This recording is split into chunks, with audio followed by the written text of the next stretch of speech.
I'm not going anywhere. All right. So the other day when we were at Guru Carlito's house, he sat there and he was telling us a story about Angel and how he came across having the short stick. And as a practitioner and a lover of Serrada, I had like one of those moments where it's like, wow. Like I'm having like just a very cool moment where like when I meet with other Escrimadores, I'm going to brag about that. Like I was at the dinner table for Guru Carlito when he told us that story. And unfortunately, I never had the pleasure of meeting Angel. So my question for you is, what would be that moment you had with Angel where you just sat there and was like, wow, I'm like so friggin' lucky to be here with him at this moment and to get this piece of knowledge? Like one of those like mind-blowing moments. Oh my God. Like it doesn't even have to be anything technical. It could even just be like a cool story. It's probably not. I mean, I think the first one was like when I met him. Just the fact that I got to meet this guy, because I knew about him by reputation and from Danny Losanto's book and so on and so forth. And it was like, you know, I mean, I thought he was gone. And all of a sudden, I'm in the same room in this auditorium with him, and I go over and got to meet him. And to me, that was almost an epiphany right there, you know, because it opened the doors. And then the seminar 2 weeks later, and at the end of the seminar, 2 days, you know, I told him, I said, you know, I don't want to be a seminar student. I want to learn your system. I knew that it was something, you know, I wanted really badly that I needed at that time. And remember, I'd had a motorcycle accident 3 years earlier. I had a bad shoulder. I couldn't hold my arm out. This was basically my range of motion doing this.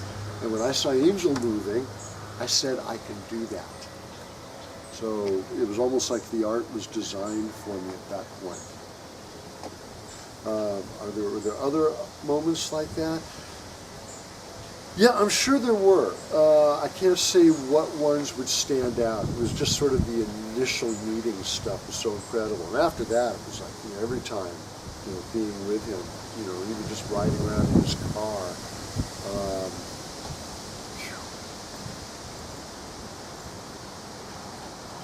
Angel could be fierce. You know, he told me once, he said, you would not like me when I was younger. I was not very nice. And, you know, he could turn on intensity. We were at a restaurant once, and someone in there was having a heart attack, and Angel wanted to use the phone to call, you know, for, you know, 911. The restaurant owner didn't want to let him use the phone. And the look in Angel's eye at that moment, the man changed his mind very quickly. That was, you know, just to see something like that, you know. So, you know, there were just a lot of just, you know, things that could just pop into my mind. But that one, you know, because Angel, you know, he was a no BS kind of a guy. You know, he was pretty straightforward. He was good for his word. And his martial arts were just like that. He backed it up.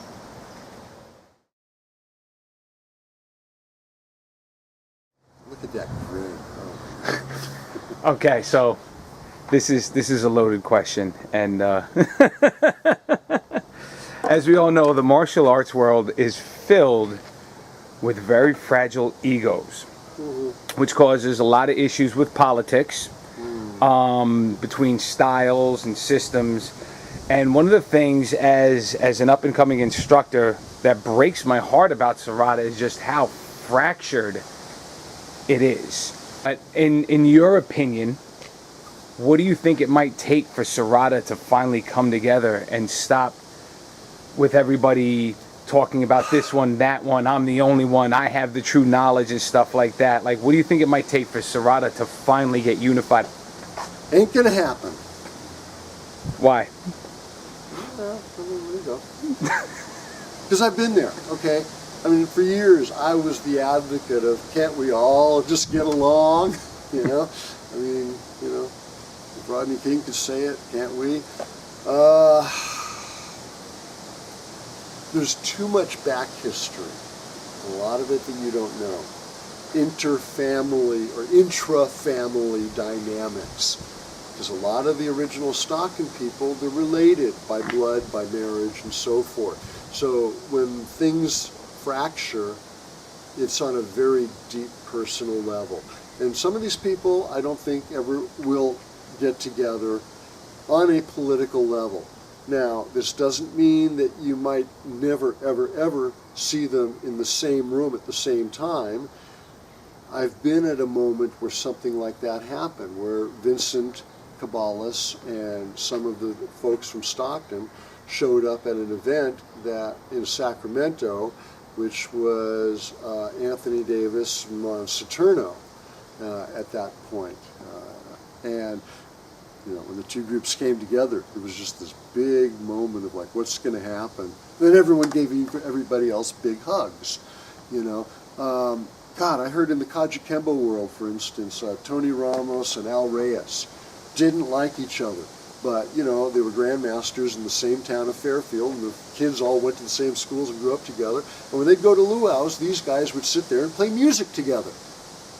We came to martial arts, battlefield. But, you know, for family gatherings, neutral territory, sacred ground, everything is set aside. And I've seen that in Serrada too, okay? But, you know, with all the time that's passed, people have their own parallel organizations now. Carlito's got Matasabaggio, you know, and underneath him, his student Harry Green has one-on-one martial arts. You know, these guys, you know, they're completely got their own lineage going now, separate, say, from Darren Tabone's Angel's Disciples. There are groups that have come off under Sultanuddin that I don't think they're officially affiliated with him anymore. I'm not sure how active he is in teaching these days. You know, and they're off doing their own thing. And in a way, this isn't bad. You know, it's like, you know, I'm trying to think of an analogy that doesn't sound bad. You know, it's like when an animal, you know, has offspring, right? The offspring go and do their own thing, or humans, you know. We are Angel's offspring. And my theory on it is when people talk about Angel's legacy, you can't say this person has it and those people don't. Because those people have things maybe that this person doesn't, but 98% of what all Serrada, you know, people do it in that first generation, you know, we'll look at each other's material and go, yeah, that's Serrada, that's from Angel. But we might see different nuances. Some people maybe have like quicker or more explosive timing. You know, other people maybe just, you know, are just really powerful in the technique, and some are maybe, you know, really just slick, you know, and adaptive. But we'll all recognize it. The one thing that concerns me is you start getting, you know, not just the second generation instructors down, but you start getting the third, and I'm even seeing fourth now. And I'm coming across people that aren't just missing details that Angel deemed important in the system, but they're missing entire techniques, entire groupings of techniques. For instance, you could take the outside block for angle number one, and you can do an entire study of that outside block as a complete subsystem in and of itself, you know, with all the different variations that, you know, Angel put into Serrada. You know, and there, you know, so it's important, I think, to, you know, try and preserve those details. It would be nice if there could be, for instance, maybe a council of independent, you know, masters and grandmasters that could kind of, you know, acknowledge certain standards, you know, not, and, you know, still have their own organizations. But the thing is, all these proposals have been made over the years. And for one reason or another, they're always kind of shot down. And things are pretty factionalized now. And, you know, and there's people like myself or J.C. Caballero, for instance, we're just out there on our own promoting the art the way we learned it because we love the art. And anyway, that's, I don't really know that there's much more I can say about it. That's, you know, what I would like to see is the art expanded geographically. Right now, the preponderance of practitioners are still like near the home base of Stockton, Lodi, the Central Valley, Sacramento. Not a lot around the rest of the country. And I think, you know, Serrada of New York is a welcome addition. I think everyone's actually excited to know that the art is actually popping up somewhere else. And it's not just, you know, one of us having to go there, but somebody else, you know, seeing it from the outside and recognizing, you know, that it's a wonderful art and has a passion for it, like you do. So, you know, for a while there was a Serrada of San Antonio, which is a really good thing. And that instructor, Alex, he's back here in Northern California now. He basically trains under, you know, Carlito Bonchak. So we've lost some presence, but one of the problems Serrada had, and it's affected its reputation, I think, a little bit disproportionately, is when Angel died and everything fractured, which is typical of any martial arts system, you know, that I can think of, where all the, you know, next generation, they all want to have their own reputation, everything kind of diversifies. We did it right at the point where the internet was starting to become a common thing.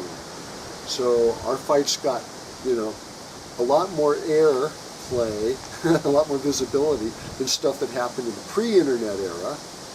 And, you know, things like that aren't as noticeable now because it's just sort of more common to see those sort of fights going on. In fact, with everything else going on in the world, who, you know, outside of a small group of people, who even bothers to notice these things? But Serrada, you know, disproportionately, because it's a very small group, kind of got hit with a bad reputation early on for the infighting. And most of that died down after a couple of years, which again is typical of most of these other systems. You know, young instructors go out on their own, they establish their reputation, they feel more secure, then they can talk to their old peers again, and, you know, it's try to develop a one-on-one adult relationship.